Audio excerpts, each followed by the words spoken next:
स्वप्न विकणारा माणूस. अशोक कोतवाल, 1961.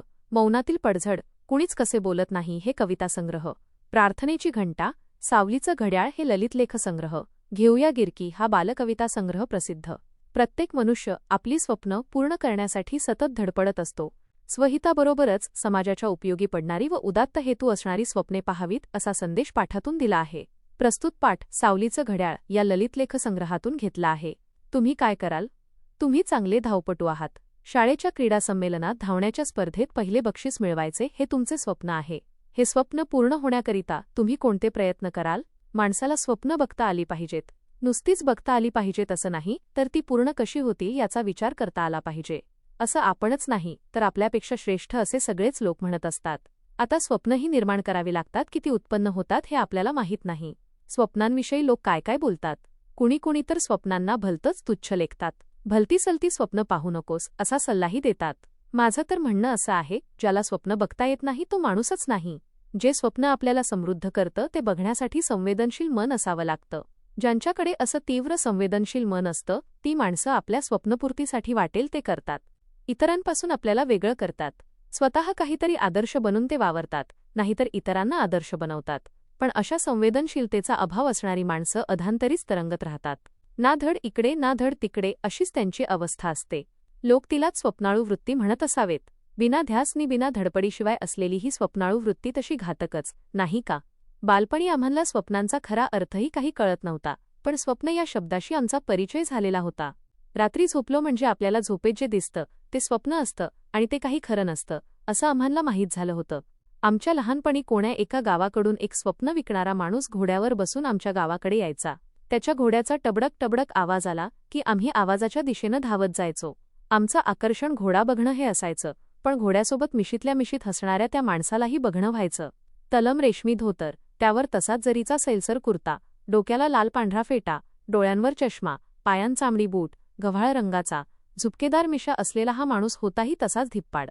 या स्वप्न विकणाऱ्या माणसाची आम्हाला गंमतच वाटायची, शिवाय कुतूहलपण. त्यानं घोड्याच्या पाठीवर ठेवलेल्या मखमली कापडातल्या गाठोड्याकडे आम्ही कुतूहलानं बघायचो. हा माणूस आमच्या गावच्या पिंपळाच्या पारावर थांबायचा.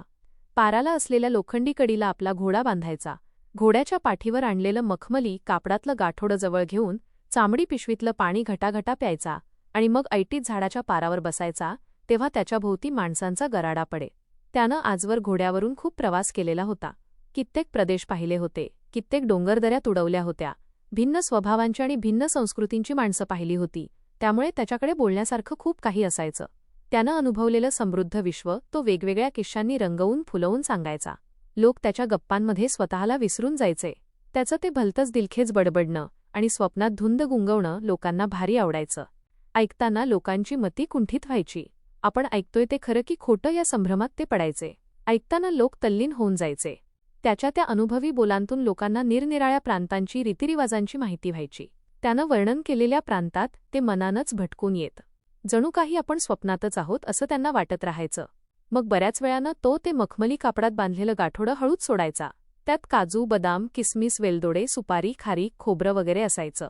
नाही म्हटलं तरी लोक घासाघीस करून छटाक पावशेर विकत घ्यायचेच.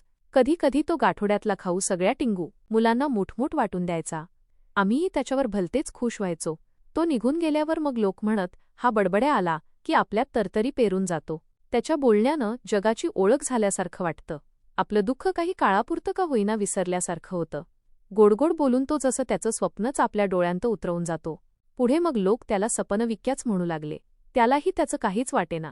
तोही मग गमतीनं सपन घ्या सपन म्हणतच गावात शिरायचा आणि लोकांना रिझवून सुकामेवा विकायचा. काय झालं कळलंच नाही, पण अचानकच सपनविक्या गावात यायचा बंद झाला. आम्ही रोज त्याची आतुरतेनं वाट पाहायचो, पण तो यायचाच नाही. कधीतरी त्याचा विषय निघायचा आणि गावातले सगळे लोक त्याच्याविषयी भरभरून बोलायचे. महिने वर्ष उलटून गेली. एक दिवस अचानक एक तरुण गावात आला. गावातल्या पारावर बसला. गावातील पारावर बसलेले लोक त्याच्याकडे टकमका पाहू लागले. तो तरुण सपनविक्यासारखाच दिसत होता. तोच चेहरा, तीच अंगकाठी, जणू सपनविक्याच गावात आला होता.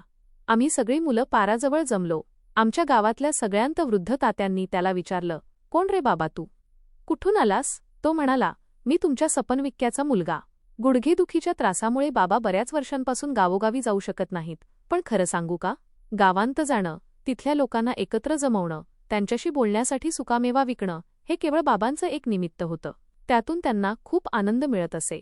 आपले अनुभव, आपल्याजवळचं ज्ञान इतरांना सांगावं, दुसऱ्यांना आनंद द्यावा, असं माझ्या वडिलांचं स्वप्न होतं. लोकांची सेवा करण्याचा त्यांचा हा मार्ग मला खूप खूप आवडला. नुकतंच माझं वैद्यकीय शिक्षण पूर्ण झालं आहे. गावोगावी जाऊन वृद्ध आजारी लोकांची सेवा करायची असं मी मनोमन ठरवलं आहे. बाबांचं हे स्वप्न पूर्ण करण्यासाठीच मी तुमच्या गावात आलो आहे. त्याचा आवाज, बोलण्याची ढब, हसणं आम्हाला सपनविक्याची तीव्र आठवण देऊन गेलं. आम्ही सगळे गहिवरून गेलो. काय बोलावं हे कोणालाच समजेना. असंही स्वप्न असतं, एखादा माणूस असंही स्वप्न पाहू शकतो, हे नव्यानंच आम्हाला उमगलं होतं.